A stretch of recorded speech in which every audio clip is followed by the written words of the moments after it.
los libros. Todo está en los libros. Todo está en los libros. Todo está en los libros. Todo está en los libros.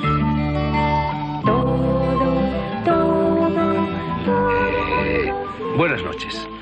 Se las doy también agradeciéndole la disponibilidad, la presencia y la obra al filósofo Antonio Escootado, que en su último libro nos cuenta lo que le sucedió y lo que fue pensando al hilo de esos sucesos durante 60 semanas pasadas en el trópico. Es Anagrama quien publica este libro.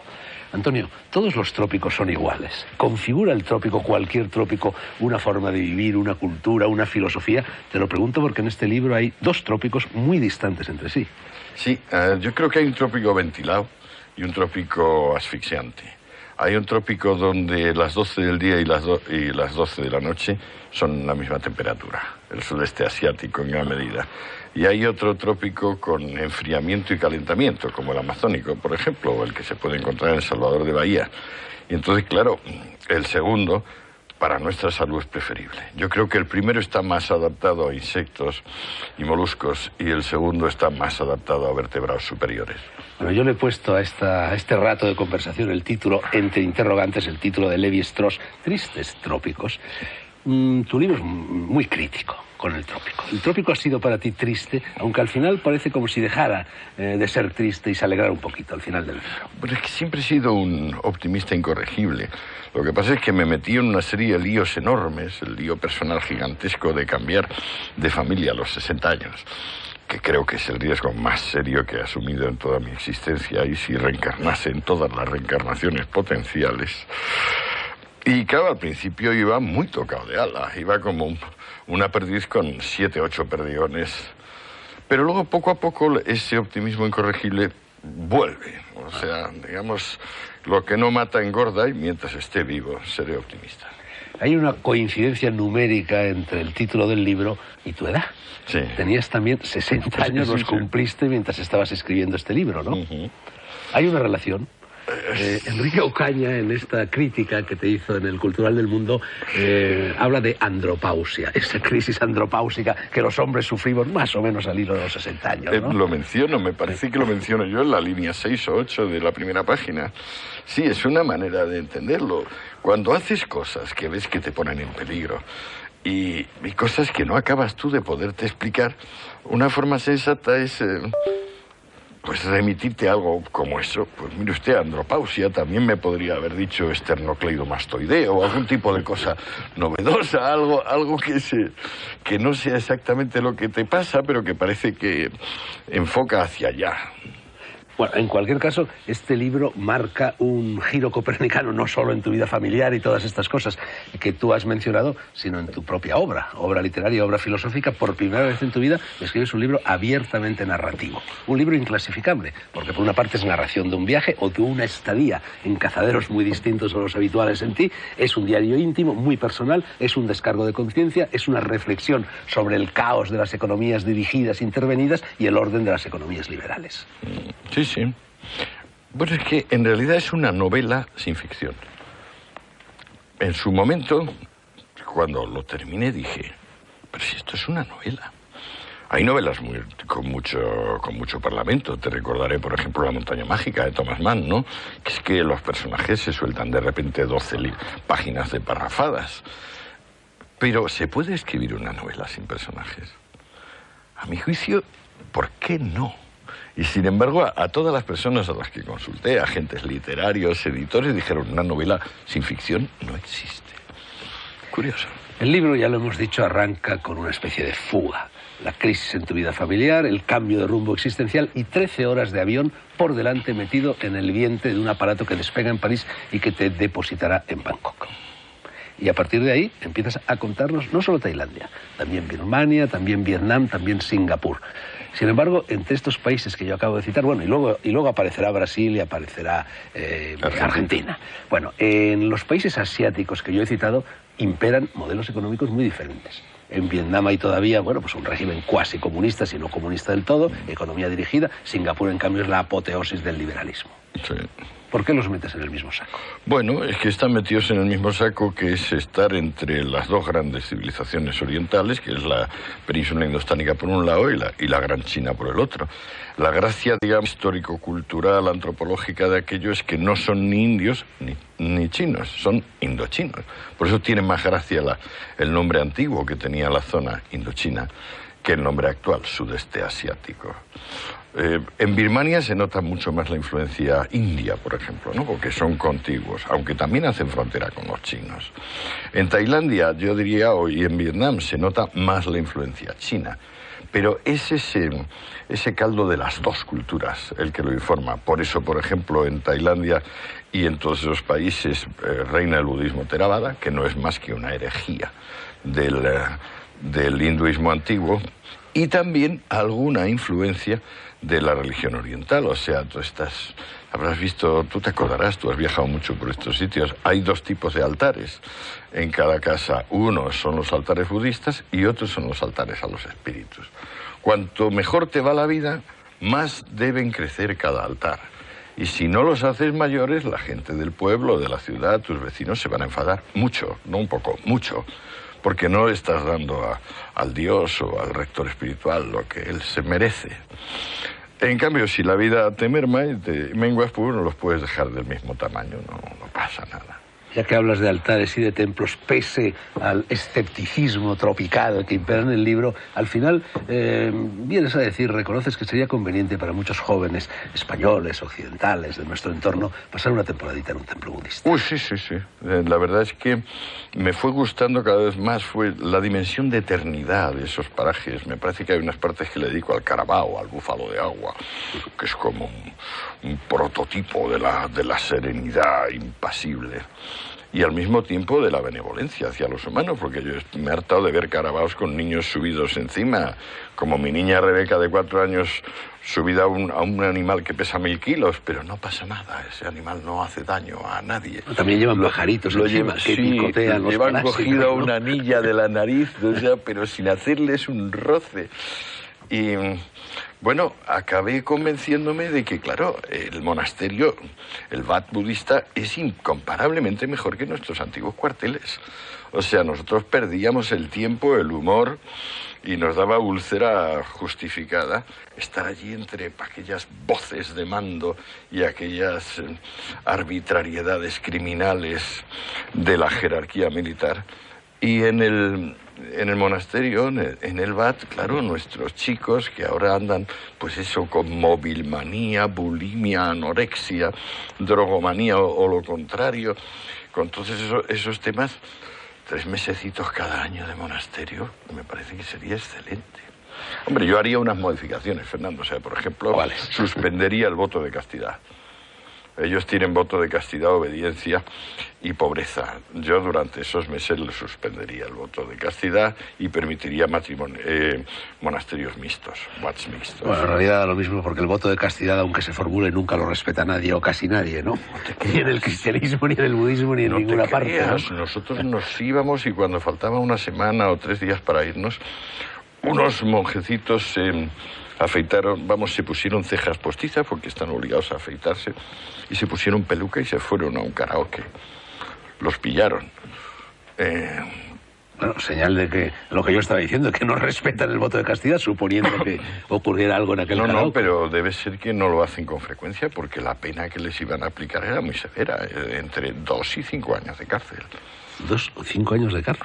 Bueno, tú hablas también en el libro, y eso lo criticas ásperamente, del salvajismo, del código penal vigente en general en los países orientales. Es que no tienen derecho, ellos no separan la moralidad y el derecho. O sea, esa esfera, digamos, muy limitada que crearon los jurisconsultos romanos y que nosotros recuperamos ya después de la Revolución Liberal a finales del 18, ellos no lo conocen. O sea, para ellos, digamos, el derecho son los decretos que haga un abad o un jefe de Estado, un general. No hay derecho allí, hay moral y también hay autoridad. Pero derecho, en el sentido romano liberal, no lo hay. El libro nace de una experiencia muy concreta. Tú eres profesor en la UNED, profesor de Filosofía de la Ciencia, ¿no? Sí. Y te dan un año sabático. Y tú decides utilizar ese año sabático para marcharte precisamente a Tailandia. ¿Por qué Tailandia? Quiero irme a Vietnam, pero con la burocracia comunista es imposible. De modo que aunque hago gestiones frenéticas, me voy a París a ver al embajador, obtengo todo tipo de promesas, luego todo se queda en el telón de bambú. Y a la última hora, cuando ya me queda una semana de que me vence el plazo para que mi universidad me conceda el sabático, me meto en internet, lanzo un mensaje y me responden 2 universidades tailandesas. Naturalmente meto mi currículum. Ahora es mucho más cómodo, porque ahora con el buscador Google simplemente coges y dicen búsquenme en Google y ya está. ¿Tú eres un hombre a un ordenador pegado? Porque en el libro tiene muchísima presencia el ordenador, sí, ¿no? claro, bueno, es que tu cordón umbilical con... Allí no hay periódicos, salvo el Bangkok Post. Allí la tele, pues, hasta que no te conectas a la red de canales internacional, no entiendes nada, porque todos son... Hay muchos canales tailandeses, pero no entiendes un carajo. Y, pues claro, el ordenador era para mí el compacto de la británica, es decir, una tremenda cantidad de conocimiento potencialmente pesquisable, y por otra parte Internet, y por otra parte mi útil de trabajo, porque yo para entonces estaba escribiendo artículos en Diario 16, un periódico que desapareció. Yo creo que desapareció en parte por lo bien que me pagaban los artículos. Lo hundiste. Bueno, al final del libro confiesas cierto arrepentimiento por no haber aprendido una lengua que te permitiera entender la tele, por ejemplo, y también con tus semejantes por allí, ¿no? Me tranquiliza, sin embargo, eso, el poco interés que ponen los tailandeses, por ejemplo, en aprender la lengua castellana, de la cual tenemos unos tesoros indudables en términos originales. Yo pensé estudiar tailandés y le pregunté allí en la Universidad de Bangkok a un filólogo y a un antropólogo que conocí. Le dije, ¿qué obras maestras tiene esta lengua escritas? Dijeron, bueno, obras maestras no sabemos. Nosotros tenemos una traducción de finales del siglo XIX del Ramayana. Digo, no, ya, pero eso lo escribieron mucho antes otros señores de otro sitio. Dice, bueno, aparte de eso que está expurgado en las partes sexuales, porque es que nos daba un poco de vergüenza, pues la verdad es que no tenemos más. Tenemos luego los estatutos, las ordenanzas administrativas, etcétera, etcétera. En esas condiciones, Fernando, ¿tú te podrías aprender una lengua? Bueno, yo soy fatal para las lenguas en cualquier condición. El motivo académico que aduces para justificar ese año sabático es la redacción de un trabajo sobre las causas de la pobreza y de la riqueza en Oriente y en Occidente. Gran parte de ese trabajo está ya volcado en las páginas de 60 semanas en el trópico, ¿no? Sí. Sí, lo que pasa es que ahora preparo, digamos, el tocho gordo. La crítica de la razón roja. No, la crítica de la conciencia roja. La conciencia roja. Sí, la conciencia roja. Sí, ese libro tenía un apéndice más técnico sobre pobreza y riqueza. Se lo he quitado y me lo llevo al nuevo libro. Pero sí, esta es la base de mi investigación. Me he dado cuenta, si parece mentira que no me haya dado cuenta yo antes, e incluso que todavía siga esto poniéndose en duda, que un país no es rico porque tenga diamantes o petróleo.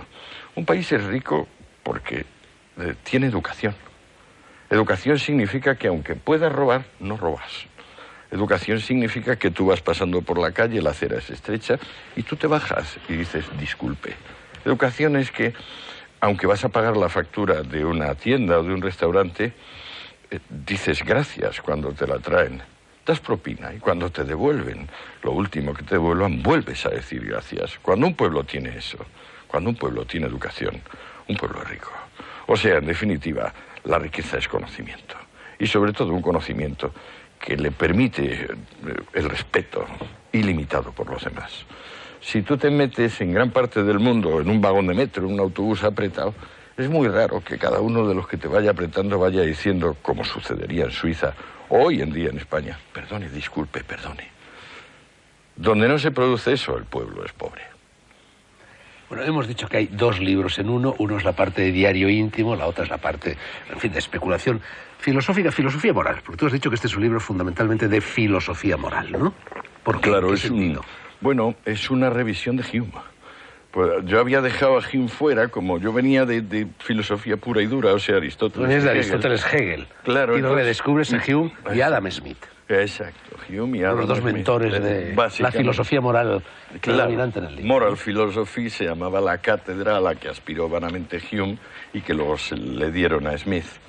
Y Moral Philosophy es la economía política. Si tú te fijas, la economía política no es más que un análisis, y si puedes una explicación, de los usos y costumbres que hay en cada plaza, o sea, respecto de cada cosa. Y entonces, a diferencia de la ética, que siempre es una regla de conducta personal, la moral es una regla de conducta grupal. Y la regla de conducta grupal, por excelencia, es la costumbre. Entonces, estos son filósofos de la costumbre, son analizadores de la costumbre. Hume es un filósofo olvidado por los lectores, quizá no por los profesores de filosofía en la universidad, pero sí por los lectores. Sería conveniente ahora, vamos a eliminar al escotado novelista y vamos a hablar con el escotado profesor de la UNED. Sería conveniente, si eres capaz de ello, que resumieras un poco la filosofía de Hume para que la gente que seguramente no la tiene en la punta de los dedos la recordara. Fenomenal. Cuánto te agradezco esta oportunidad. Hume, por una parte, es estoico, es decir, alaba la firmeza del carácter, la entereza. Pero al mismo tiempo se da cuenta de que con el mero estoicismo, con la mera entereza, no se llega demasiado lejos, más que en el sentido de extralimitarte en tu orgullo, porque en el fondo lo que estás creyendo es que puedes lidiar favorablemente con el dolor. Y entonces, su propia evolución espiritual le lleva un paso más allá de la entereza del estoico, que es la elegancia del epicúreo. La humildad en el placer, el permitirse todos los placeres siempre que no lleven consigo dolores mayores, el cálculo, esa mezcla de ternura y inflexible previsión. Y en la práctica, una vez que, digamos, él ha hecho esa transición interior del estoicismo al hedonismo o al epicureísmo, él es el primer gran teórico económico. Él es el primer hombre que ve como conjunto las relaciones comerciales entre naciones, sobre todo las naciones de Europa. En su tiempo todavía imperaba una doctrina del mercantilismo que la podemos describir como barre pa' casa. Barre pa' casa. O sea, por ejemplo, los mercantilistas ingleses o holandeses decían, este país va a vender, no va a comprar. Los demás tienen que comprarnos, porque a nosotros no nos interesa más que vender. Así acumularemos el metálico. Y Hume dice, qué tontería. Ustedes acumulan el metálico, en el momento en que hay acumulación de metálico suben los precios, en el momento en que suben los precios no sale tan a cuenta fabricar las cosas que ustedes venden, y entonces automáticamente se redistribuirán tanto la liquidez como la producción. Ahí te das cuenta de la profundidad de concepto que él tiene, porque él ve en movimiento y en conjunto lo que otros no ven más que fijo y en detalle. Y luego ya viene el Hume definitivo, el Hume de contacto con la muerte, su muerte, cómo lleva él su muerte y cómo hace salir a la filosofía del sueño dogmático. Como él dice, todo lo que vosotros llamáis causas y efectos, yo lo llamo creencia. O sea, por ejemplo, yo caliento una olla al fuego y el agua se va a calentar. Pero esto es una creencia. Yo participo de la creencia, dice Hume. Estoy prácticamente seguro de que si pongo a calentar un agua al fuego se calienta. Pero eso no quiere decir que tenga una explicación para el caso de que no se caliente. Kant dice entonces, este hombre me ha sacado del sueño dogmático. Y le cita al comienzo de la crítica de la razón pura. Cuando yo estudié filosofía en el colegio, no en la universidad, a Hume siempre me lo presentaban con la etiqueta de escéptico. Es por eso que acabas de decir, por plantearse cualquier creencia críticamente. Por criticar el principio causal, por decir que la relación entre causa y efecto no es necesaria, sino que es un asunto de fe, de creencia. Muy valeroso, hay que ser muy valeroso. Vamos a seguir hablando de esto, pero antes vamos a hacer un pequeño bucle volviendo a la parte de diario íntimo de 60 semanas en el trópico. En la parte teórica, en la parte filosófica, tú pisas fuerte. Hay en ti incluso cierta arrogancia occidental. En cambio, en la otra parte no pisas fuerte, todo lo contrario. Tienes sentimiento de culpabilidad, eres implacable contigo mismo y vienes a acusarte de ser un hijo único, caprichoso y despectivo.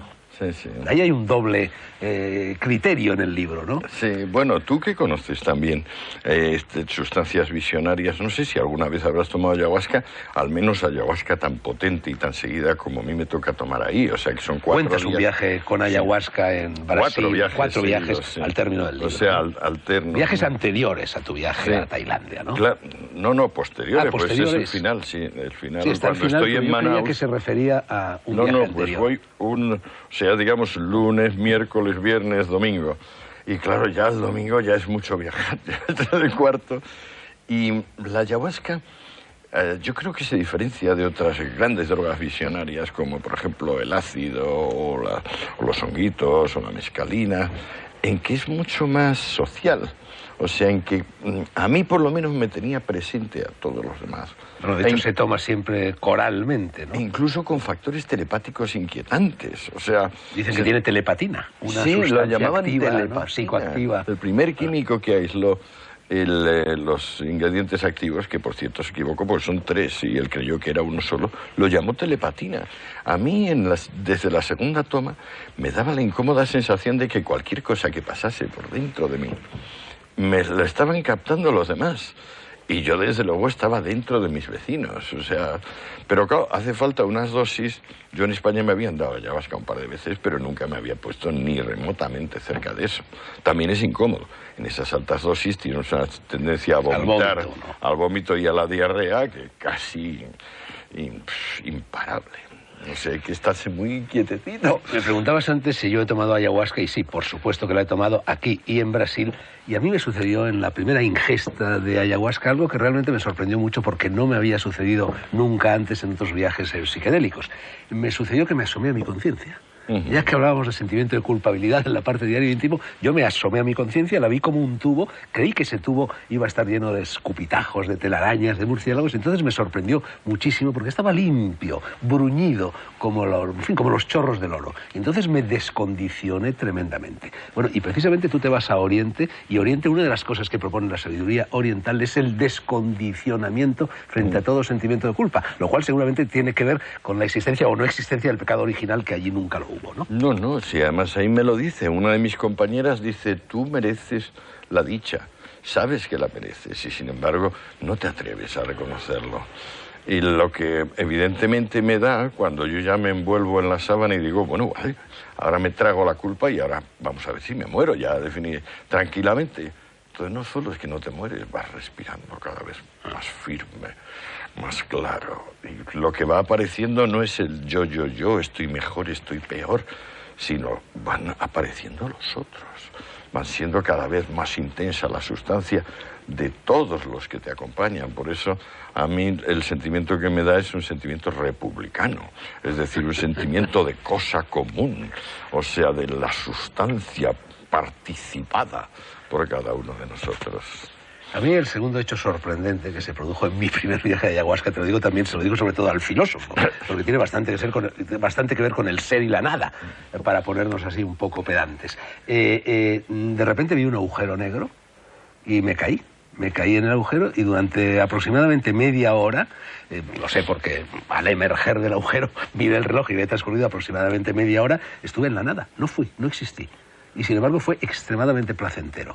Y lo cual me ayudó a superar bastante el miedo a la muerte. A mí me pasó una cosa de tipo espeleológico, sí, o sea, de meterme en una gruta de estas sin vientos, sin luz, sin nada. O sea, a lo mucho de vez en cuando la sensación de un goteo, como en las cavernas. Yo antes me confundía cuando te decía que el viaje este de ayahuasca que cuentas en el libro había sido una experiencia anterior, pero me confundía con un motivo. Tú tienes una infancia brasileña, una adolescencia brasileña, habías vivido allí con tus padres. Viví de los 4 a los 14 en Brasil, es mi lengua vernácula, o sea, ahí es donde aprendí a leer y a escribir. Quizá eso es lo que justifica el hecho de que veas con más simpatía el trópico americano que el trópico asiático. No, me pienso ir de sabático a Salvador. Dentro de un par de años ya me toca otra vez. ¿Cómo te toca otra vez? Me toca otra vez, es que Llevo 37 años de profesor y solo me he cogido un sabático. Pero no toca cada 7 años. Cada 6, en realidad, para los que ya estamos cerca de la jubilación. Este es el último sabático, vamos, el que te vas a tomar por Salvador, el último que te queda. Bueno, hace un momento te autocalificabas como un optimista irremediable. Ya sabes que yo siempre te he llamado optimista panglosiano, incluso, y cuando publicaste el libro inmediatamente anterior, del Caos y Orden, que fue premio de ensayo de Espasa, ¿no? Bueno, ya hacías gala de este optimismo panglosiano que sigue presente en la parte teórica del libro. En tu opinión, estamos aproximándonos, estoy exagerando un poco, pero en fin, gracias a la economía de mercado, al mejor de los mundos posibles. ¿También van las cosas en Occidente y tan mal en Oriente? Bueno, no al mejor de los mundos posibles, al mejor de los mundos conocidos. Yo creo que estamos mejor que hemos estado nunca. No solo nosotros, sino, por ejemplo, los chinos. Incluso me dices, Mali está peor. Mali, pues estoy hablando de una de las zonas más espantosas, o Côte d'Ivoire, que nosotros llamamos Costa de Marfil.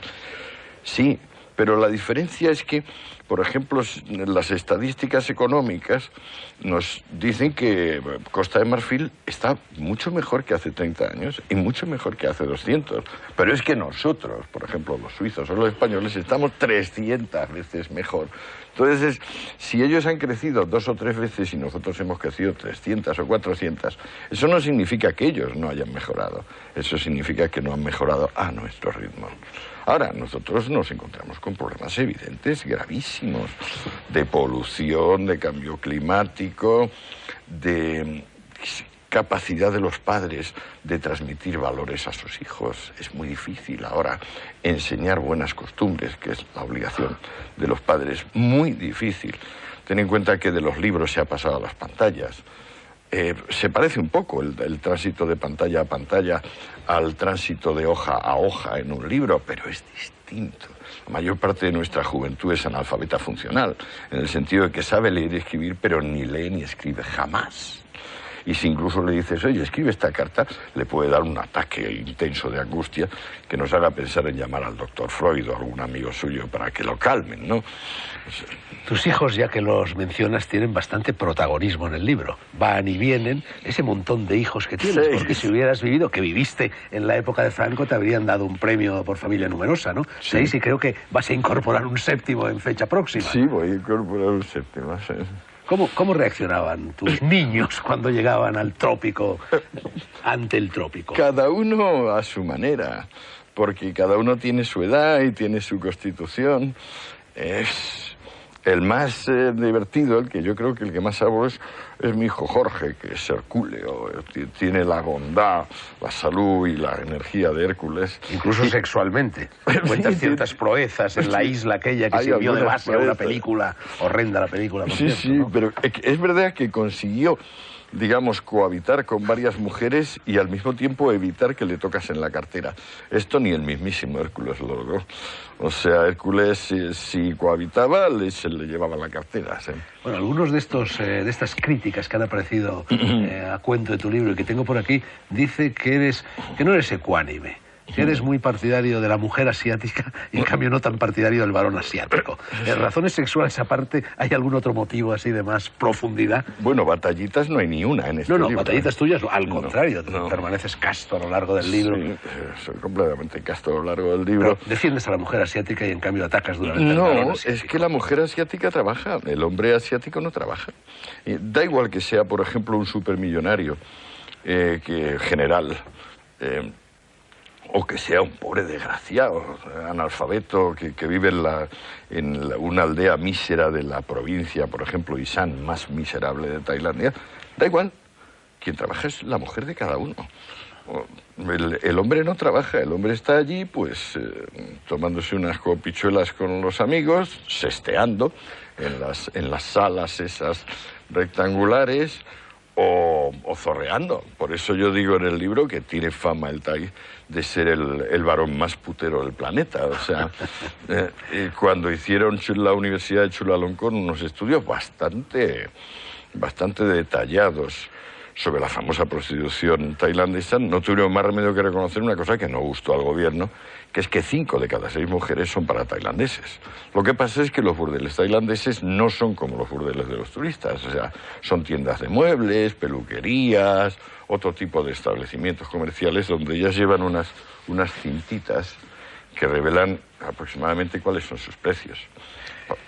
Última pregunta antes de la publicidad, Escotado. Has hablado antes de la contaminación como uno de los males del mundo occidental. Bueno, Bangkok es una de las ciudades más contaminadas del planeta. Bueno. Y Yangon, la antigua Rangoon, como están tan disparatados el gobierno, el generalato ese que llama orgulloso aislamiento o nirvana socialista desde 1962, no se habían dado cuenta que tenían un arancel feroz sobre los filtros para carburantes en camiones, motos y coches. Entonces Yangon, que tiene un parque automovilístico inferior, vamos, sin duda, a Miranda de Ebro, bastante inferior a Miranda de Ebro, tiene unos niveles de polución como si estuvieras en el centro de Tokio. O sea, prácticamente todo el mundo va con máscaras. Vamos, que no se puede salir, o sea, que es que no se ve 2 en un burro. Pero es porque todos los tubos de escape de todos los vehículos sale una pez negra que infernal. Ahora se acaban de dar cuenta los generales birmanos que llevan ahí con 30 años con ese arancel que le está impidiendo refinar la gasolina. Aparte que también tienen una planta de refinado que no funciona igualmente y que saca gasolina lamentablemente corrupta. Aquí están los anuncios.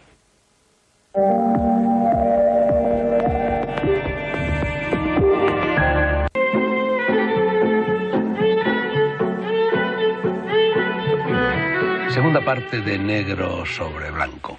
Un solo autor y un solo libro en ella. El autor es el filósofo y un poquito novelista últimamente Antonio Escotado, y su libro, que es donde por primera vez se acerca al género narrativo, es este, 60 semanas en el trópico, publicado por Anagrama. Antonio, en el libro hay muchísimas descripciones. Te demoras, te recreas, se ve que disfrutas en ellas. Descripciones botánicas, descripciones zoológicas, descripciones de usos y costumbres, de todo. Sí, yo creo que es la base, o sea que si el libro tiene algo defendible, es eso. Pero esto, a su vez, viene de otra cosa. Viene de mi convencimiento, de ahí creo que me sale ese irreprimible optimismo, de mi convencimiento de que lo real siempre supera a lo imaginario. O sea, lo concreto, lo observado, es siempre muchísimo más rico que lo previsto, que lo, digamos, anticipado. Entonces basta quedarse, lo mismo me da en una salamandra, que en el árbol de la goma, que en ver trabajar a una TAI. Porque antes hablábamos de que solo trabajan las TAI. Por supuesto, si la chica no es guapa y espabilada, en cuyo caso la meten de ramera, la chica se irá a trabajar de pocera, de albañil, de cuidadora. Y tú las ves por ejemplo, con un poco de coquetería, poniéndose, por ejemplo, un sombrero, de poceras o de albañiles en la calle. Si eso, en vez de hacerte un juicio moral, intentas meramente observarlo y describirlo, allí está, yo creo, una fuente de riqueza en la observación, por un lado, y también una fuente de apaciguamiento interior para el que observa. A mí me da por el saco bastante que en filosofía se haya confundido la ciencia con la predicción. La ciencia es, ante todo, observación. En esas descripciones de usos y costumbres, de botánica, de fauna, etcétera, hay algo que parece que no te gustaba demasiado, y es la alimentación. Te quejas reiteradamente de ella en el libro. Pues es que no entiendo cómo los países que más necesitan la higiene, porque más rodeados están de agua dulce, que se pudre tan fácil, y de una temperatura media de 28 grados, con el 99,9% de humedad, yo no entiendo cómo esas personas no se han dado cuenta de que si mueren tan pronto, si tienen ese mínimo tamaño, si están tosiendo desde el nacimiento hasta la muerte, si tienen tantas enfermedades, es porque no han descubierto la higiene. Es asombroso que la higiene la descubra Lord Lister y unos señores escandinavos en unos países donde la putrefacción y la fermentación tienen unos niveles de desarrollo a lo mejor 10.000 veces inferiores. Esa falta de higiene en general, pues claro, me escandalizaba. Tú te entras a un restaurante y bueno, la comida que te dan pero como te atrevas a penetrar a la cocina, entonces ya llega la truculencia. Sin embargo, no solo se vive de pan, y en Tailandia existe la mejor hierba que yo he fumado nunca. Sí, hay una hierba extraordinaria que probablemente viene de eso, de la tremenda humedad y de que el terreno, pues hay tal fermentación, hay tierras rojo-negras. Y yo creo que además, como las tienen allí hace tantísimas generaciones, deben ser muy buenos cultivadores. Es como los iraníes y los turcos con la dormidera, o yo qué sé, ¿no? Los de La Rioja con la vid. O sea, que es que hay raíz, hay raigambre. Bueno, esas virtudes también tienen que ver seguramente con la proximidad al Ecuador, ¿no? Cuanto más cerca se está del Ecuador, mejor, sí. Más fuertes, más vigorosas son esas sustancias. Y sin embargo, hay pena de muerte. En un país como Tailandia, donde siempre se ha fumado marihuana, hay pena de muerte para la posesión de marihuana. Es ridículo. Y en Malasia, y en Indonesia, y en todos estos países, ¿no? Eso sí que es una violación de los derechos humanos, un disparate jurídico, ¿no? Una desproporción entre causa y efecto verdaderamente... Ahí viene la falta de derecho de estos países. O sea, como no se conoce el derecho, como para ellos el derecho es simple legislación, o si no, moral establecida, resulta que la cruzada antidrogas la exportan los norteamericanos con grandísimas dificultades. Yo tengo referenciado históricamente cómo todos estos países, concretamente el Siam, que es como se llamaba antes Tailandia, se opone a gran parte de los tratados y las iniciativas de los Estados Unidos, igual que se oponen vehementemente Turquía e Irán. Y ahora han pasado 80 años y son los verdaderos adalides. O sea, en Estados Unidos no hay pena de muerte y ellos sí la tienen. Eso sería ser más papista que el Papa, ¿no? Más papistas que el Papa, y se identifican en el horror ante sus propias drogas. Y en cambio, por ejemplo, en Tailandia está muy bien visto el whisky, el vino. Bueno, pongámonos serios y regresemos otra vez a la filosofía del libro, a la antropología, que también la hay del libro. Tú vienes a sostener que hay dos grandes modos genéricos de entender la vida: el planeta interior y el planeta exterior. Y hablas de la necesidad de que el uno y el otro se compenetren. Estaban recíprocamente aislados hasta que llegó la globalización, y esa tentativa de compenetración entre el planeta exterior y el interior es el gran reto al que en estos momentos se enfrenta la condición humana. Explícanoslo un poco mejor de lo que lo he hecho yo. Es el presente. Digamos, ellos tienen una idea antigua del valor. Valor es igual a trabajo. Valor es igual a horas de trabajo aplicadas a cada cosa. Pero nosotros sabemos que eso no tiene ninguna realidad. Nosotros sabemos que valor es igual a servicio. Por ejemplo, todos los televisores ocupan el mismo tiempo de trabajo aproximadamente a quienes los producen. Sin embargo, a ti o a mí, si no tenemos un televisor, tener uno nos vale mucho. Tener dos menos, tener 130, nos resulta odioso y estamos dispuestos a hacer lo que sea para liberarnos de ellos. Sin embargo, todos estos televisores cuestan lo mismo en hora. O sea, en estos pueblos todavía no cunde la idea de que para vivir, y sobre todo para vivir bien o muy bien, lo que tienes es que ser capaz de prestar servicios útiles a otros. De alguna manera todo el mundo se queda en su nicho, el que ha nacido rico en su riqueza, el que ha nacido pobre en su pobreza, y esta sensación de tengo que darle a la cabeza para encontrar algo que a otros les sea útil. Si encuentro algo que les sea muy útil, lo mismo el tetrabric que estos, los POSIT, por ejemplo, el descubridor de los POSIT, estos papelitos que se pegan, este señor será inmensamente rico. ¿Por qué? Porque ha hecho un favor, aunque sea chiquitito, a una inmensa cantidad de personas.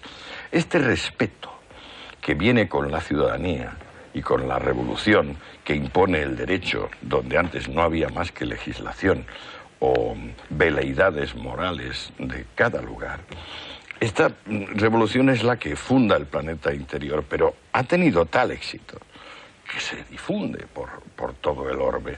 Y entonces hay como es el desasosiego, el terror de perder pie y de meterse en otras cosas, pero al mismo tiempo cuando tú ves a los thais o ves a los birmanos o ves a los vietnamitas, comprendes que si bien la gente de nuestra edad está un poco fuera y está dispuesta todavía a vivir de los cocos y de los otros frutos, de las papayas, o de unos pollos que andan por ahí, desplumados naturalmente, porque hace tanto calor que plumas no tienen, te das cuenta que todas las generaciones jóvenes están dispuestas a lo que fuere, por un Walkman, por un Vespino, un velomotor, por ropa de marca, por ponerse la gorra del revés y por irse a un 7-Eleven a parecerse a una reunión en Manhattan o en las Ramblas. ¿Cómo anda aquello ahora de hippies? ¿Sobreviven? Está lleno de hippies, está lleno de hippies. O sea, el que quiera buscar hippies se tiene que ir a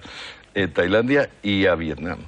Esto que se llaman raves, las fiestas donde toman pastillas, donde toman éxtasis. Y donde tu hijo ejercía como Hércules. Esto es increíble porque antes celebraban uno al mes por luna llena. Luego celebraron por cuarto creciente, luego por cuarto menguante y luego celebran por luna negra, es decir, no luna. Todas las semanas estoy hablando de raves de miles de personas, tanto en la isla de Samui como en la del frente, que es la más hipiosa, más espiritualoide, que se llama Koh Phangan. Y más asombro me ha causado... Allí es donde se rodó la película esta que mencionábamos antes de la isla. Un poco más allá se rodó la isla, en una cosa que se llama Marine Land o Marine Park, que son más bien islotes, no de tanto tamaño como Koh Phangan y Samui. Pero es que he visto raves en Vietnam.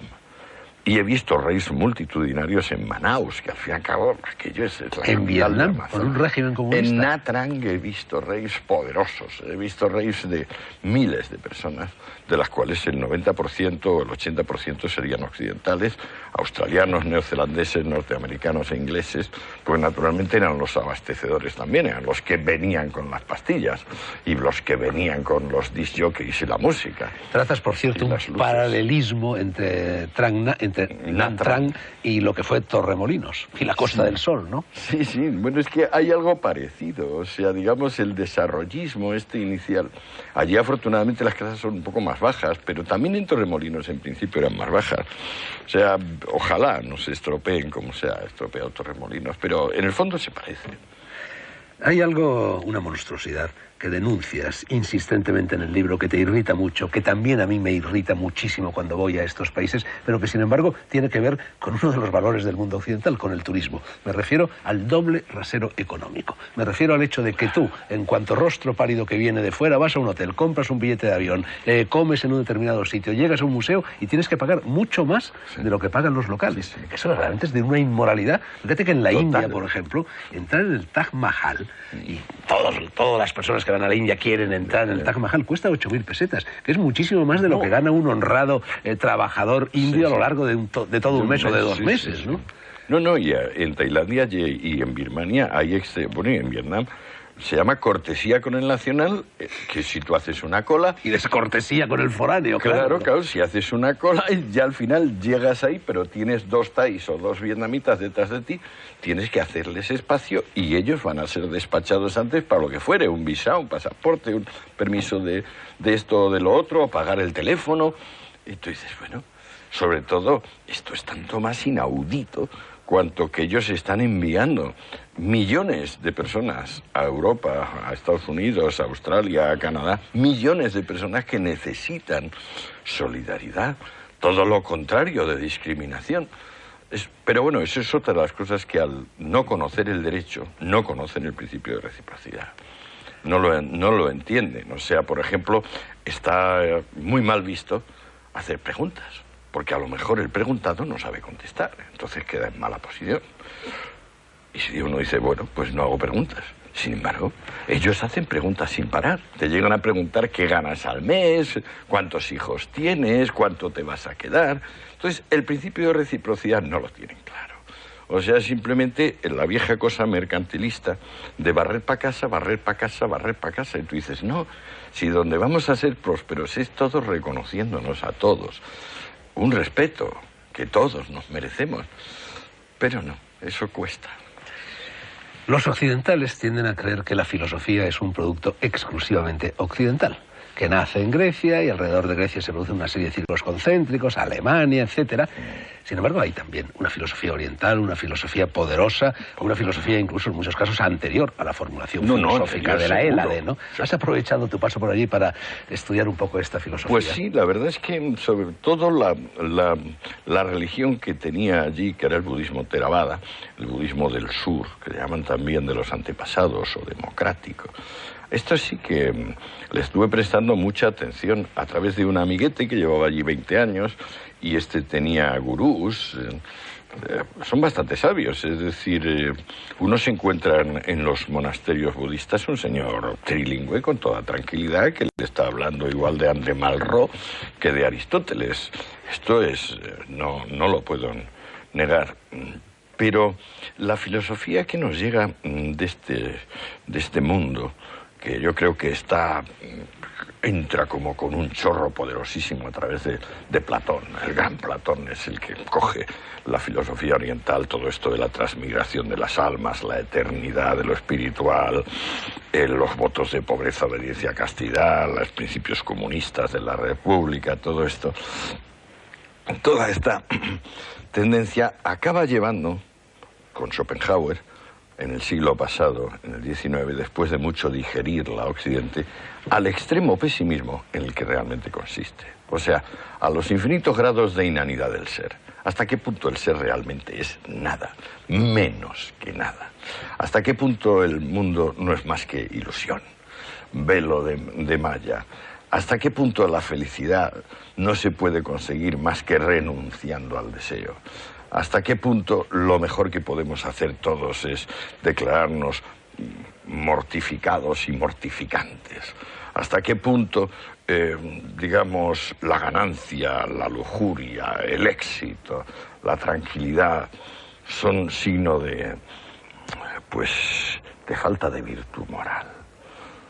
En ellos hay mucho pesar, mucho dolor. Es una filosofía que hurga bien en los fundamentos de la tristeza, de la pena. Pero el escepticismo que existe en Oriente respecto a la realidad es solo respecto a la realidad inmediata. Ellos no es que apuesten por la nada, ellos dicen que hay otra realidad que no es ilusoria, que no tiene que ver con los sentidos y que es la que hay que para acceder a ella hay que rasgar el velo de Isis. O sea que en realidad no es un nihilismo. No es un nihilismo salvo algunos. Por ejemplo, el Perigar que fue compañero de Gandhi para conseguir la independencia de la India y tal, Periyar. Decía, me he tirado 2 años en la ciudad del Ganges, donde van allí. Benarés. En Benarés. Me he tirado 2 años de renunciante en Benarés, esperando conseguir la iluminación. No he conseguido iluminación alguna, pero sí vengo con el siguiente convencimiento. El que crea en Dios es un canalla. El que hable de Dios es un canalla. Dios no es más que una falsedad. Entonces, claro, solo en la India se puede conseguir un grado de ateísmo tan militante como el que puede desarrollar Periyar. Pero también solo en la India las personas tranquilamente se van y están 4 y 5 años sin comer, apenas sin beber, sometidos a todo tipo de las más espeluznantes incomodidades. Esto nosotros no lo conocemos, pero claro que lo hemos conocido. Figúrate Dionisio Cartujano, San Bernardo, San Benito, o sea, toda la corriente que se puede llamar monástica es una corriente de atormentarse a sí mismo. La gran diferencia filosófica, religiosa, entre Oriente y Occidente, en mi opinión, no sé si tú estás de acuerdo, sería el dualismo y el monismo. Todas las religiones occidentales son dualistas y, en cambio, las religiones orientales y también la filosofía oriental es monista. Existe una sola sustancia, una sola energía, una sola materia en el universo, y eso quizá es lo que explica ese inmovilismo social al que tú te refieres en el libro. Sí, puede ser. Sí, yo creo que nosotros también estamos dejando de ser dualistas. O sea que ya no nos vale eso. Por eso, digamos, nosotros somos cada vez más partidarios de la complejidad, Fernando. No es ni uno ni dos, ni tres, como la Trinidad cristiana. Es una totalidad que se autoproduce, que no es previsible, que más que nada es observable a posteriori, que si uno la mira con ecuanimidad, pues normalmente le va a dar más resultados que si uno la mira con la severidad del que dice tienes que ser así o tienes que ser asado.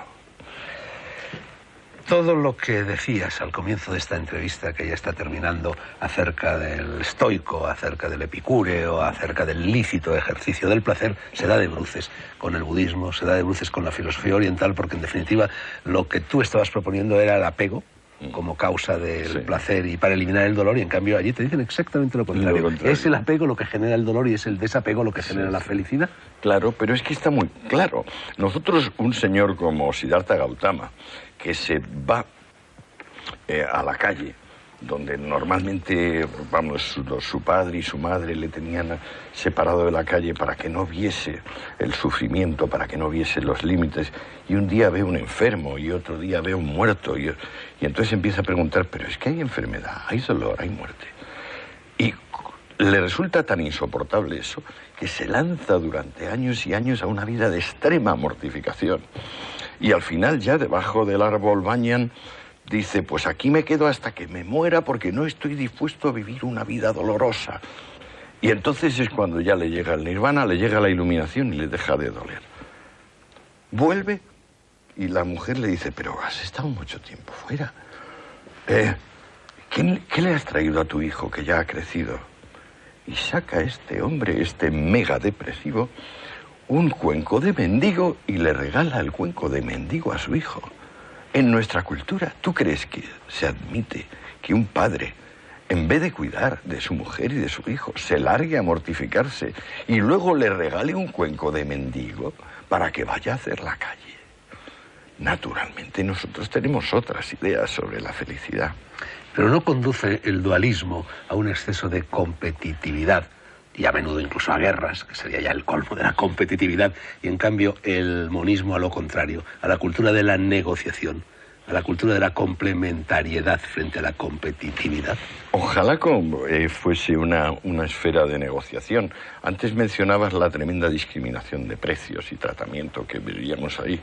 No hay negociación alguna. Pero eso es imitación de Occidente, esa voracidad. No hubiera sucedido hace 40 años, antes de que llegaran las masas turísticas. No es cierto. Tú vas a Brasil, por ejemplo, y a nadie se le ocurre cobrarte la cerveza diferente porque no eres negro o no eres indio.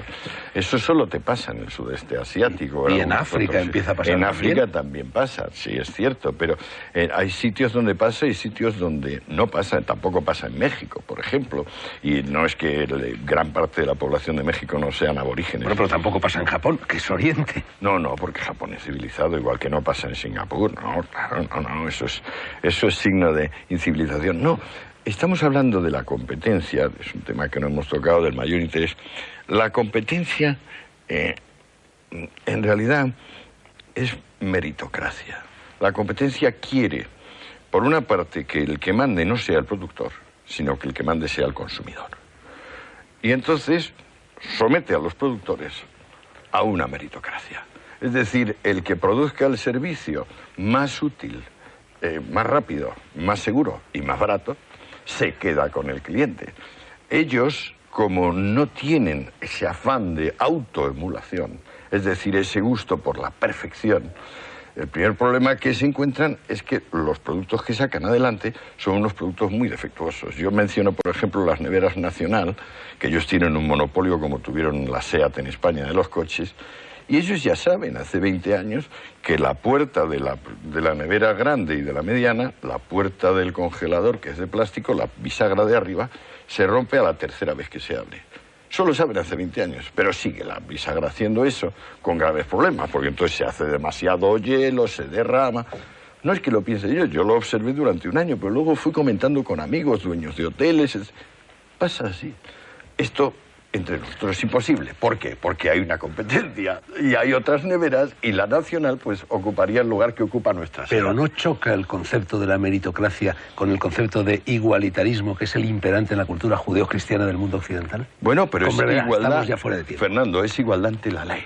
Es igualdad ante la ley, que no tiene nada que ver con igualdad patrimonial. O sea, tú ganas más dinero que yo porque tú trabajas más que yo.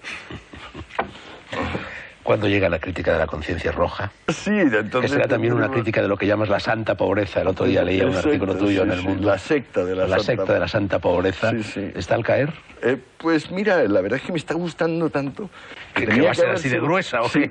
Sí. Va a ser yo pensaba hacer una chalupa poética y me va a salir una coraza. Hasta aquí, 60 semanas en el trópico. Antonio Escotado, Anagrama. La filosofía de este libro, escrito a caballo entre Oriente y Occidente, entre el trópico y la zona templada, entre la economía, la antropología, la política y la filosofía, entre la confesión y el desahogo, entre lo personal y lo general, la resume el autor en los 4 versos de una nana brasileña que, según dice la última página del libro, no consigue quitarse de la cabeza. La nana reza así. El clavel riñó con la rosa sobre el alféizar de una ventana. El clavel salió herido, la rosa despedazada. Antonio Machado vino a expresar más o menos lo mismo cuando escribió aquello de busca a tu complementario que marcha siempre contigo y quiere ser tu contrario. Lo propio del ser humano es conciliar, armonizar, negociar y no romper la baraja. A lo primero, el espíritu de complementariedad se le llama ilustración. A lo segundo, el espíritu de enfrentamiento, de competitividad, caiga quien caiga, se le llama barbarie. Gracias, Antonio. Extiendo esa gratitud a todos ustedes. La vida sigue y negro sobre blanco también. Volveremos. Buenas noches.